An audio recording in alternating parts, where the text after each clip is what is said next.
భారతదేశంలో మొట్టమొదటి సామాజిక వేత్త ఎవరైనా ఉన్నారంటే సామాజిక ఉద్యమం అనగానే గుర్తుకొచ్చే వ్యక్తి ఈ దేశంలో మహాత్మా జ్యోతిరావు ఫులే గారు. ఈ దేశంలో సమాజంలో అసమానతలు, అక్రమాలు, మూఢనమ్మకాలతో అల్లాడుతున్నటువంటి సమాజాన్ని మేల్కొల్పాలని, దీనికి అన్నిటి కారణం ఒకటే అని చెప్పి నమ్మినటువంటి జ్యోతిరావు ఫులే గారు. విద్యతోనే ఈ సమాజం బాగుపడుతుందని చెప్పి అనేక తన చనిపోయే వరకు కూడా ఎన్నో పోరాటాలు చేసి భోజనాల కోసం, తన హక్కుల కోసం చాలా త్యాగాలు చేసినటువంటి గొప్ప వ్యక్తి మన యొక్క జ్యోతిరావు ఫులే గారు. మన డాక్టర్ బిఆర్ అంబేద్కర్ గారికి గురువు అయినాడంటే, ఇటువంటి గొప్ప మేధావికి గురువు అయినాడంటే ఆయన ఎంత గొప్ప వ్యక్తిగా మనందరికీ తెలిసినటువంటి విషయమే. అందరికీ భారతరత్న అవార్డు ఇస్తున్నారు, కానీ ఈయన సమాజాన్ని మార్చినటువంటి గొప్ప వ్యక్తి, గొప్ప మొట్టమొదటి సంఘ సంస్కర్త. భారతరత్న అవార్డు ఇవ్వడానికి కూడా మన యొక్క పార్టీలన్నీ కూడా ఇవ్వడానికి ఇబ్బంది పడుతున్నాయి. మరి ఈ విషయంలో ప్రభుత్వాలు ఆలోచించవలసిందిగా కోరుకుంటూ, ఈయన యొక్క ఆశయాల ప్రతి ఒక్క బడుగులందరూ కూడా ముందుకు తీసుకెళ్లాలని మనస్ఫూర్తిగా కోరుకుంటూ, ఇక్కడికి విచ్చేసినటువంటి బడుగు బాంధవులందరికీ కూడా పేరు పేరు నా యొక్క ధన్యవాదాలు తెలియజేసుకుంటూ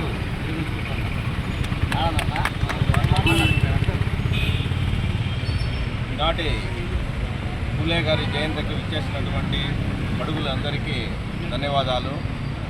మరి ఈ ఆధునిక కాలంలోనే మనము ఇన్ని అసమానతలకు గురి అవుతున్నాం. మరి కొన్ని దశాబ్దాల క్రితమే డాక్టర్ బిఆర్ అంబేద్కర్ గారు అయితేనేమి, జ్యోతిరావు ఫులే గారు అయితేనేమి అప్పటి ఉన్నటువంటి అసమానతలు సామాజిక పరంగా ఎన్నో ఎదుర్కోవడం జరిగింది. మరి అన్ని అవమానాలు భరించినా కూడా తన సామాజిక వర్గంలో కూడా మేధావులు ఉన్నారు, విద్యావంతులు ఉన్నారు, అన్నీ ఉన్నా కూడా చాలా వివక్షతకు గురి చేశారు. అటువంటి సమయంలో విద్య అనేది చాలా అధిక ప్రాధాన్యత ఉంటుందని చెప్పేసి తన భార్య ద్వారా ఒక మహిళలు అంటే అప్పుడు ఆ కాలంలో విద్యకు దూరం చేసేవారు. అది గమనించిన వారి ఫులే గారి దంపతులు వారిని మహిళలను వాళ్ళకి విద్య కల్పించాలనే ఉద్దేశంతో ఆ కాలంలోనే ఆయనకు చదువు లేకపోయినా కూడా పూణే గారు తన భార్యకు చదువు చెప్పించి తన ద్వారా మళ్ళీ మహిళలకు కొన్ని పాఠశాలను సొంత ఖర్చులతో ఏర్పాటు చేసి ఈ రోజున మహిళా లోకము ఈ రోజున ఉపాధ్యాయ వృత్తి విద్యావంతులు అయినారంటే వాస్తవంగా వాళ్ళను మనం స్మరించుకోవాలి ఫులే గారి దంపతులు. మరి ఈ రోజున ప్రతి ఏటా మనము దేశవ్యాప్తంగా ఫులే గారి జయంతి కానీ అంబేద్కర్ గారి జయంతి కానీ మనము వచ్చి జరుపుకుంటున్నాం. మరి వారి ఆశయాలు ఎంత మేరకు మనము ముందుకు తీసుకుపోతామనేది ఆలోచన చేయాలని చెప్పేసి నేను ఇక్కడ వచ్చినటువంటి పెద్దలకి అందరికీ మనవి చేస్తున్నాను. మరి భారతదేశంలో ఇంత అత్యధికంగా ఉన్నటువంటి బడుగులు ఏ స్థాయిలో రాజకీయంగా కానీ ఆర్థికంగా కానీ ఇంకా అనగదొక్కపడుతున్నారే కానీ ఎక్కడ వేసిన గొంగలి అక్కడే ఉంది. పైకి అన్ని రాజకీయ పార్టీలు మీకు ఎస్సీ ఎస్టీ బీసీ మైనార్టీకి అవి కల్పిస్తున్నాము, ఇన్ని సీట్లు ఇస్తున్నాము అంటున్నారే కానీ ఎక్కడా కానీ ఈ అసమానత మాత్రము తొలగించబడలేదు. కింది స్థాయి నుంచే రాష్ట్రపతి స్థాయి వరకు ఈ మన సామాజిక వర్గాలకు అవమానాలు జరుగుతూనే ఉన్నాయి. మరి మాకు కావాల్సింది పదవులు కాదు, మాకు కావాల్సింది ఆత్మాభిమానము, ఆత్మగౌరవాన్ని కావాలని చెప్పేసి. మరి అవన్నీ కావాలంటే మొట్టమొదటిగా మనలో ఒక ఐక్యత అనేది ఉండాలని చెప్పేసి నేను కోరుతున్నాను. మనలో మనకే ఇన్ని అసమానతలు ఉంటే ఇంకా మిగతా వారిలో ఎంత ఉంటుంది అనేది ఆలోచన చేయాలి. మొట్టమొదటిగా మన పిల్లలకు గ్రామీణ స్థాయిలో కానీ మన చుట్టూ ఉన్నటువంటి ప్రాంతాల్లో కానీ మొట్టమొదటిగా విద్యను వాళ్ళకు అందించాలని చెప్పేసి నేను కోరుతున్నాను.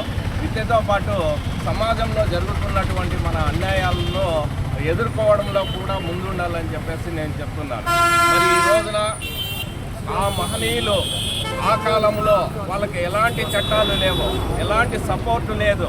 మరి ఆ కాలంలోనే వాళ్ళు అంత ముఖ్యంగా దీక్షతో ఈ తన సాధించి ఈ స్థాయికి వచ్చినారంటే నిజంగా మనము గర్వపడాలి, సిగ్గుపడాలి కూడా. ఎందుకంటే మరి ఆ రోజున వాళ్ళు సాధించినటువంటి అనేకమైనటువంటి ఈ రోజున మనము నిలబెట్టుకోలేని స్థితిలో ఉన్నాం. కాబట్టి మనము మొట్టమొదటిగా విద్యను మన పిల్లలకు విద్యను అందిస్తే అన్నీ సమకూరుతాయని చెప్పేసి చెబుతున్నాం.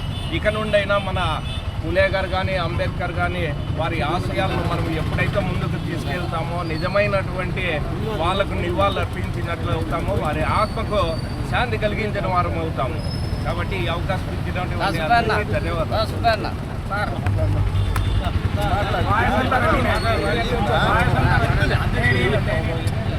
సార్ అంటే ఉండండి సార్ ఒకసారి.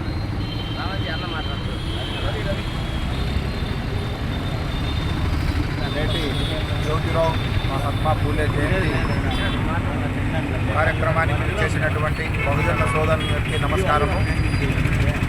గతంలో ఏ సహాయ సహకారాలు లేనటువంటి కాలంలోనే తన యొక్క వ్యక్తిగత జీవితాన్ని పూర్తిగా సమాజం కొరకు దాన్ని పెళ్లి చేసుకొని భార్యను కూడా సమాజంలో సేవ చేయడానికి నిమగ్నం చేసి అనేక ఒడిదుడుకులను తట్టుకొని బడుగు బలహీన వర్గాల యొక్క సేవ కోసము తన జీవితాన్నే త్యాగం చేసినటువంటి మహనీయుడు జ్యోతిరావు పూలే గారు.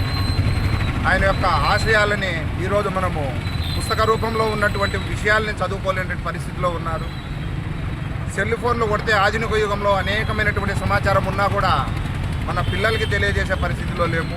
మన వాళ్ళు ఒక ఐక్యత మీద రావడానికి వెనకడుగు వేస్తున్నారు. అది ఎందుకో ఏమిటో అర్థం కావడం లేదు. కానీ మనం అనుభవిస్తున్నటువంటి ఈ సౌకర్యాలన్నీ కూడా ఆ మహనీయుల యొక్క భిక్షే. అది అర్థం చేసుకోవటం లేదు. మనం ఇక్కడ వచ్చినటువంటి వాళ్ళు ప్రతిరోజు కలుస్తూ ఉంటాము, ప్రతి కార్యక్రమానికి హాజరవుతూ ఉంటారు. కానీ రాకుండా అధికంగా వారి యొక్క సేవల్ని, వారి యొక్క అనేకమైనటువంటి ఉద్యమాలని ఉపయోగించుకొని లాభం పొందుతున్నటువంటి మన సామాజిక వర్గం వారే బయటికి రాకుండా ఉన్నటువంటి సందర్భాలు ఉన్నాయి. వాళ్ళు చైతన్యం కావాలి. ముందుగా ఉన్నతమైన స్థానంలో ఉన్నటువంటి వాళ్ళే చైతన్యం కాకుండా ఉంటే